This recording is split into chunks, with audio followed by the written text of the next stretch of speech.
അസ്സലാമു അലൈക്കും വറഹ്മത്തുള്ളാഹി വബറകാതുഹു. എന്താണ് ഇസ്രാ എന്ന് നാം വിശദീകരിച്ചു കഴിഞ്ഞു.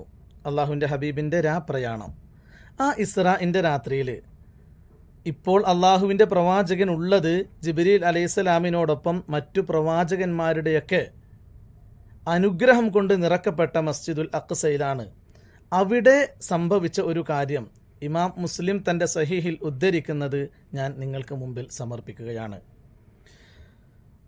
ഖാലൻ നബിയു സല്ലല്ലാഹു അലൈഹി വസല്ലം, നബി സല്ലല്ലാഹു അലൈഹി വസല്ലം തങ്ങൾ പറഞ്ഞു, മറർത്തു അലാ മൂസ ലൈലത്തൻ ഉസ്രിയ ബി. എനിക്ക് ഇസ്രാ നടത്തപ്പെട്ട ദിവസം, ഞാൻ രാപ്രയാണം നടത്തിയ ദിവസം മൂസാ നബി അലൈഹിസ്സലാത്തു വസ്സലാമിൻ്റെ അടുക്കൽ കൂടെ ഞാൻ നടന്നുപോയി. വഹുവ ഖായിമുൻ യുസല്ലി ഫീ ഖബ്രിഹി. ചുമന്ന മണൽ കൂനക്കടുത്തുള്ള തൻ്റെ ഖബറിൽ ഇരുന്ന് നിസ്കരിക്കുകയാണ്. എഴുന്നേറ്റ് നിന്നുകൊണ്ട് മൂസാ നബി നിസ്കരിക്കുന്നു. ഇമാം സഹീഹ് മുസ്ലിമിൽ കൊണ്ടുവന്ന ഹദീസാണ്. മൂസാ നബി അലൈഹി സ്വലാത്തു വസ്സലാം എത്രയോ വർഷങ്ങൾക്ക് മുമ്പ് ഈ ലോകത്തു നിന്നും വിട പറഞ്ഞു പോയ മൂസാ നബി ഖബറിൽ നിന്നുകൊണ്ട് നിസ്കരിക്കുന്നതായി ഞാൻ കണ്ടു എന്ന് ഒരിക്കൽ പോലും കളവ് പറയാത്ത നാവുകൊണ്ട് പുണ്യ ഹബീബ് പറഞ്ഞതായി സ്വഹീഹ് മുസ്ലിമിൽ ഉദ്ധരിക്കുന്നു. ഇത് മറ്റൊരു ഹദീസിന്റെ സാക്ഷ്യപത്രമാണ്. ഇന്നല്ലാഹ ഹറമ അലൽ അർളി അൻ തഅകുല അജ്സാദൽ അംബിയാ.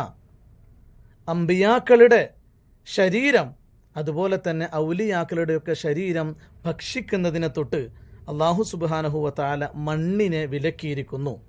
അപ്പം അവരുടെയൊക്കെ ശരീരം മണ്ണിൽ വെച്ച് കഴിഞ്ഞാൽ അത് നശിച്ച് നുരുമ്പി പോവുകയില്ല നമ്മുടെ ശരീരം പോലെ.